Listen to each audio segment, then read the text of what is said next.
नमस्कार, बहुत बहुत स्वागत आपका। मैं हूं आपके साथ मनोराज सक्सेना। बात आज ईरान इजराइल की करते हैं। दरअसल ईरान हर हाल में एटमी बम हासिल करके ही रहेगा और ये बात यूं ही नहीं कही जा रही है।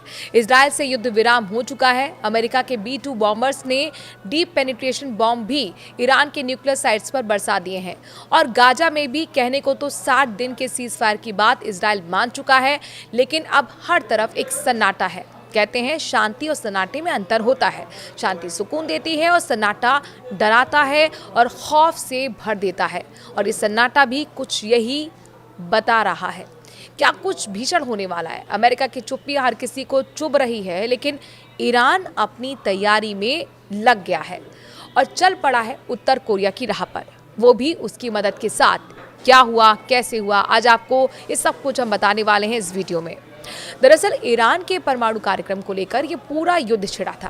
पहले अमेरिका ने ईरान के साथ बात की, एक नहीं 5 बार बात की, तो दूसरी तरफ इजराइल को हमला करने की हरी झंडी थमा दी।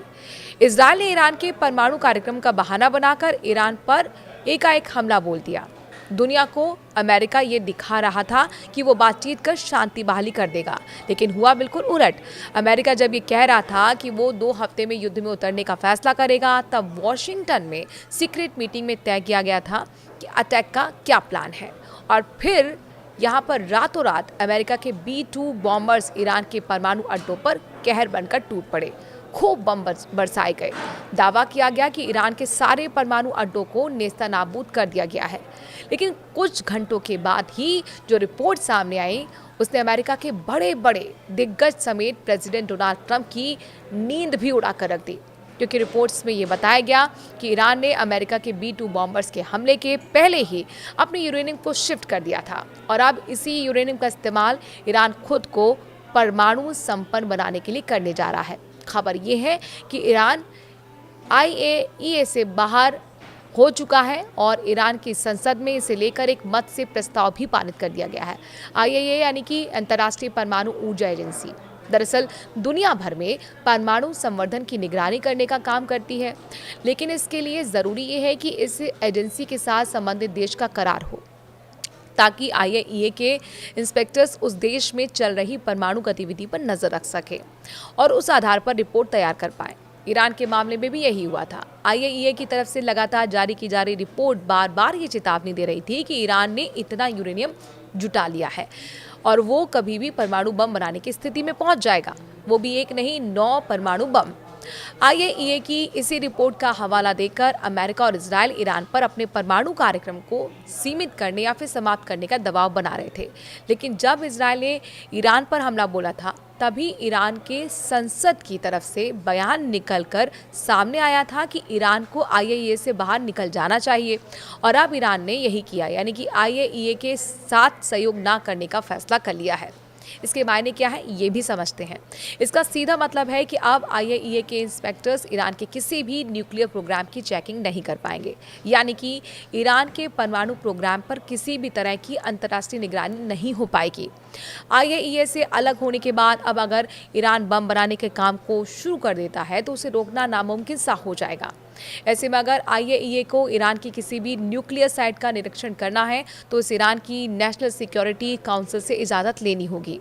बता दें कि उत्तर कोरिया का भी IAEA से कोई करार नहीं है और यही वजह है कि साल 2006 में उत्तर कोरिया ने परमाणु परीक्षण कर सबको चौंका दिया था। नॉर्थ कोरिया के किम जोंग की सबसे बड़ी ताकत उसका एटम बम ही है, वही एटम बम जिसके दम पर किम जोंग खुल्लम खुल्ला अमेरिका को धमकाने से पीछे नहीं हटते हैं। अब अमेरिका के पूर्व NSA जॉन बोल्टन ने किम जोंग के एटमी प्लान को लेकर सनसनीखेज दावा किया है। इसे लेकर बोल्टन ने 4 बड़े दावे किए हैं। दावा नंबर 1, एक ईरान के एटम बम वाले प्लान में किम जोंग का अहम रोल है। दावा नंबर 2, गुपचुप तरीके से ईरान की मदद कर रहा है नॉर्थ कोरिया।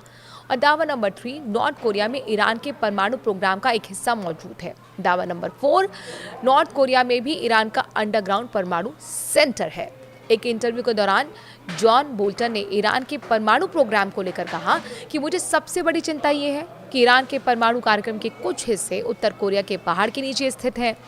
जॉन बोल्टन का दावा यही है कि नॉर्थ कोरिया के अंदर भी ईरान के परमाणु प्रोग्राम का एक हिस्सा मौजूद है। वहीं दूसरी तरफ एंजलो स्टेट यूनिवर्सिटी में प्रोफेसर ब्रूस बैक्टोल मानते हैं कि ईरान के परमाणु प्रोग्राम के पीछे नॉर्थ कोरिया का बड़ा हाथ है। ब्रूस बेक्टोल का बता दें कि वो एक्सपर्ट हैं, विशेषज्ञ हैं और नॉर्थ कोरिया पर कई किताबें लिख भी चुके हैं।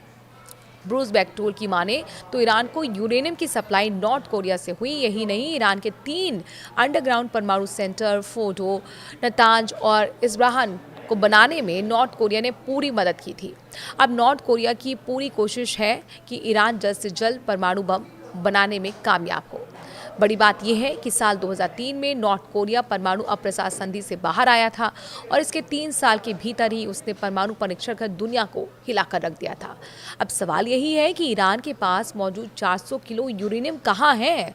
सैटेलाइट तस्वीरों में फोर्डो परमाणु केंद्र के बाहर 16 ट्रक का काफिला दिखाई दिया। आशंका जताई गई कि इन्हीं ट्रकों के जरिए यूरेनियम को शिफ्ट कर दिया गया था।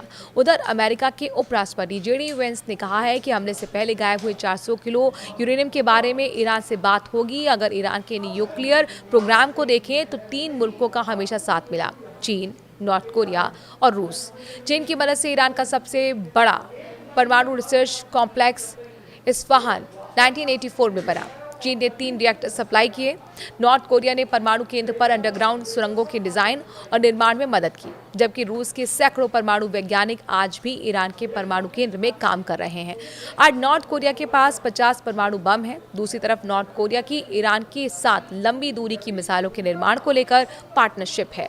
यही वजह है कि दुनिया भर के तमाम एक्सपर्ट मानते हैं कि इस वक्त सिर्फ और सिर्फ किम जोंग ही खामनेई के एटमी बम वाले सपने को पूरा करवा सकते हैं।